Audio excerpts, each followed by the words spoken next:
Eisner. Any car ride game recommendations for our upcoming drive to Disney going in February, our first time, and it's a 17-hour drive with our 4-year-old. If you have any sort of DVD player, it will be your friend. If you have any sort of electronic, an iPad, a tablet, anything, it will be your friend. Play-Doh worked wonders for us. We had Play-Doh. It made my car a mess. We saved it towards the very end, but we were like making animals and shapes and names, and people had to guess what we were molding. That was a huge one. Of course, like alphabet games, stuff like that. There's a Spot It road trip game. That's a big one. Just change it up. We played some card games. We watched videos. We took naps. We ate lunch. We just were constantly doing different things. And then sometimes we just had to tell the kids, you got to entertain yourself. We're all bored. We're all antsy. We all want to get out of here. Every time you stop, get your kids out. My husband would fill up the gas tank, go to the bathroom, and he would walk and stretch or whatever. I took all 4 kids. We marched and stomped, and we just would basically walk around the gas station. If it was in a busy area, I would take them inside, and we would walk around the gas station like inside, and it kind of boosts up their energy, gets them moving a little bit, and stuff like that. I will say avoid reading or anything like that. It made our kids car sick. It makes me car sick. I mean, this won't really do anything for you, but we moved our kids around. We moved their position. I moved my position, and it kind of helps give you a different view of sorts. Radio, dance parties, it's not nearly as bad as you think it is in your head. Like, I had it so awful in my head, and I was pleasantly surprised when we got there. And you know what the kids say? You know what, Mom? It wasn't that bad. My 6-year-old had the hardest time. He has low tone, and he was having some major issues with his legs, so I had to really keep like stretching him and moving him and doing things like that for him. But in the end, it wasn't that bad, and the amount of money you save, it's so worth it. SK7, I don't know. 77 asks, do you like the new magic bands for Disney World? Are they user-friendly? Yes and no. First trip we had magic band hell. Excuse my French. They did not let us in our room. They were not charging back. They did not have our dining plan on them. We at one point in time went to have them fix it, and they locked us out of our room. Like, we couldn't get back into our room, and we were going back and forth, and we did this like 5 or 6 times with the kids, and it was really, really difficult to deal with in that situation, because I like not carrying anything on me. I like scanning my band, paying for everything, whether my food, gift cards, whatever, or with my food or purchases or whatever. I don't want to carry around gift cards. I don't want to carry around my debit card. I don't want to carry around any of that stuff. So that part is hard. When we went the second time to Yacht Club, our second set of magic bands had an issue working. And people have said it's an issue when you're switching rooms, but what I think happened is we didn't formally check out of Caribbean Beach. They checked out for us, and I think that was the issue. And also, when we got there, they put us in one room, and we actually got put in another room, so I think that it takes time for it to like kind of reset over to the other one. In general, I think they're awesome for fast passes, for your pictures, to get into your room, to charge back, to have your dining plan. It's so nice not to carry anything if you don't want to.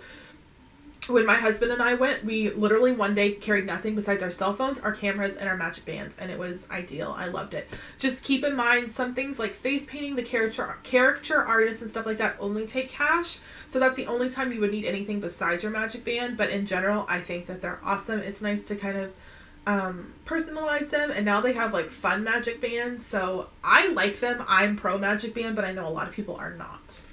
Renee Len asks, what's on your personal bucket list and for your family? For example, what's your ultimate dream vacation, which I think I've already talked.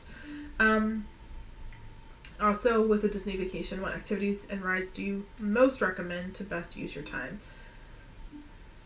Thanks, and looking forward to this video.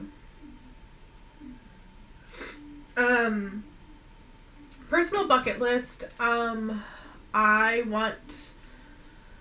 Really, in all honesty, I'm happy with my life. I really am. I'm a stay-at-home mom. I never thought I would be able to be one. We are okay financially. We're not rich by any means. We get to go on vacations. We get to live life a little bit. I think I would like to own a boat. I think my husband and my kids and everyone would love that. We would love to go up to Lake Winnipesaukee like a couple times throughout the summer and just have weekends on the boat. I think that would be nice. I would like to finish all the home improvement projects. and possibly sell our house and get out of here. That is a huge dream of ours that we're hoping to make it happen within the next like 5 to 10 years. We really don't want to live here. We don't like living here.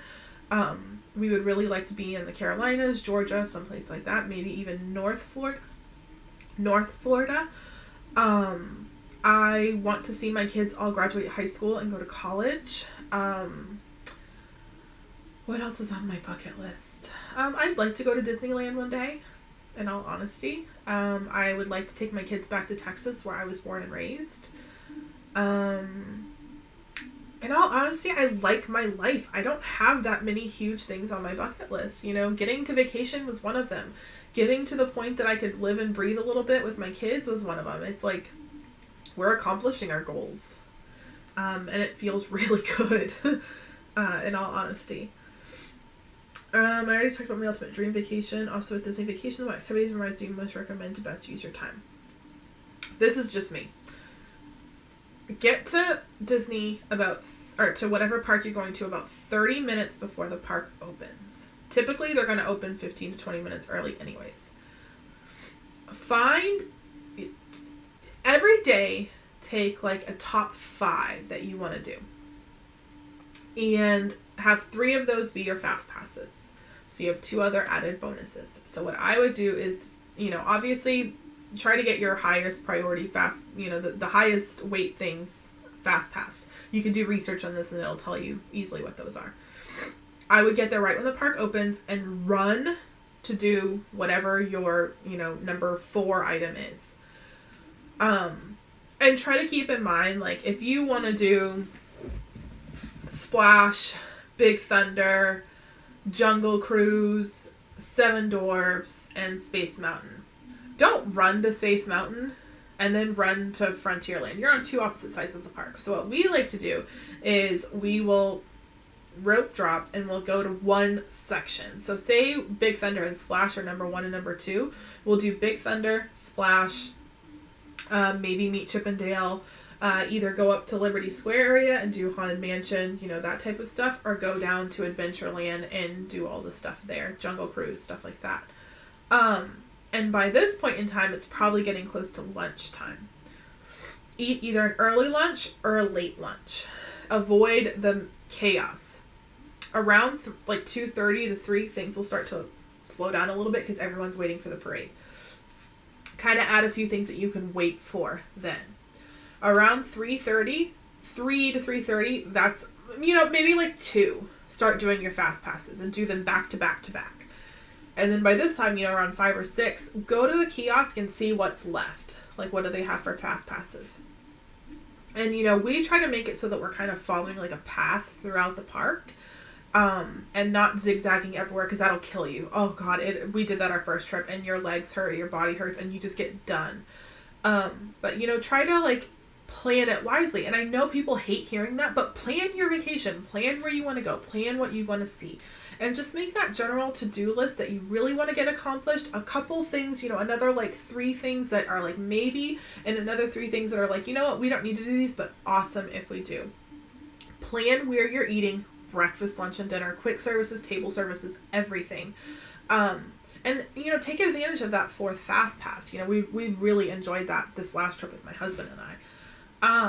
But I think that getting there earlier is ideal, and we typically leave 7 or 8 o'clock at night and let the kids go and swim, and it typically kind of as horrible as the sound gets the stink off of them. And then typically I can either let them go to bed right then because they're kind of clean, and then give them a bath in the morning, or if they come back with energy, give them a bath at night. For us, that's what works for us. We are not the type that are going to get there early, nap, and then go back. It's just not our style. I would say take 2 of the night shows and make those your priority, and skip one. Again, it gives you that extra, I want to go back because I want to see this.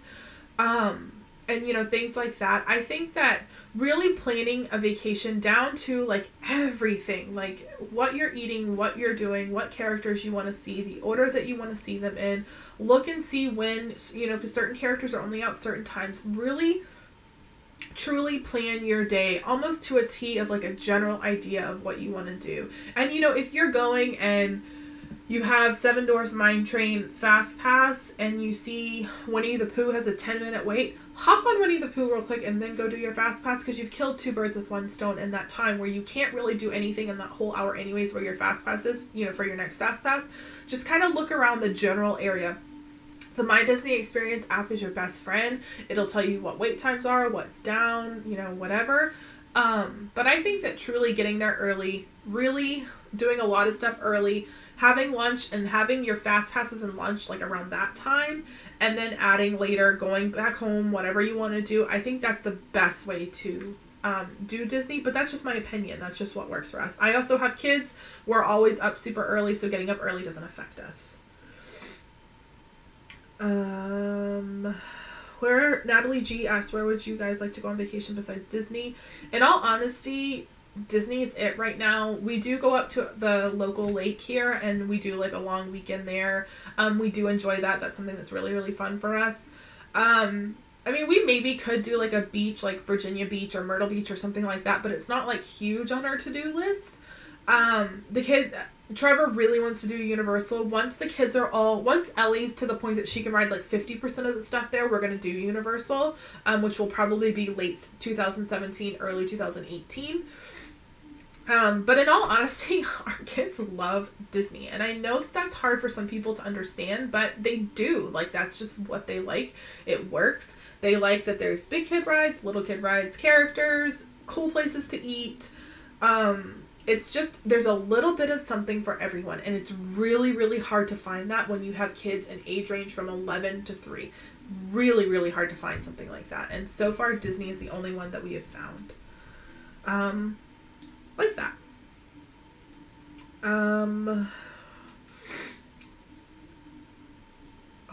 Raul Rivas asks, it's actually his wife. Hi, I know it's our choice and our money, but how do you tell judgmental people to mind their own business when it's time to go back to Disney again? We take care of our responsibilities and budget for Disney, but people always have something to say. And we're so tired of their unwanted comments.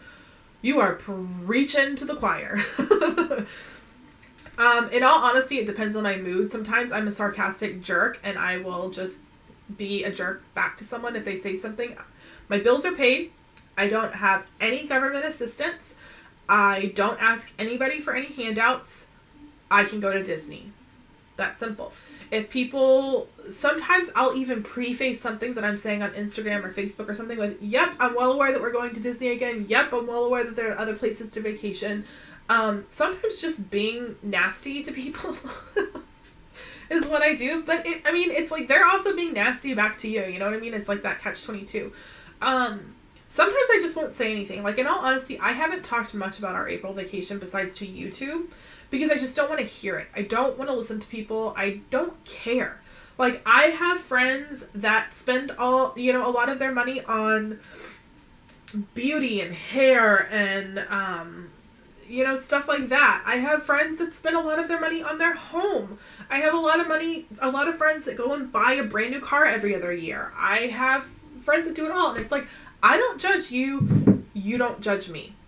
That's how it works. Because you know what? We all choose to spend our money differently. And if I'm choosing to spend it on a vacation, big whoop. And you know what? People wouldn't say anything if you said, this year I'm going to Myrtle Beach. That year I'm going to Virginia Beach. This year I'm going to Texas. That year I'm going there. People wouldn't say anything. But it's because you're going to Disney. I don't know what it is. It's like Disney, breastfeeding, politics, guns, just like makes people just have like a huge opinion, either good or bad, and half the time it's bad. So I think just do what you're doing. Honestly, you comment on my channel a lot, and you guys, I mean, I don't know, you guys seem like a nice, wholesome family, and you know what? You're putting your relationship, your family, everything first, and enjoy it. You know what? Who cares what people say? That I've kind of scaled back because I just don't even want to deal with people because I don't have a filter much anymore, and I don't want to tick anyone off. But it's like my money, my time, my kids, and that's where we want to go. So that's it for question and answers. I think I've answered them all. I'm sorry this video was so long. I'm going to assume that it's going to be a two-parter, but thanks for watching, and we'll see you guys soon. Bye.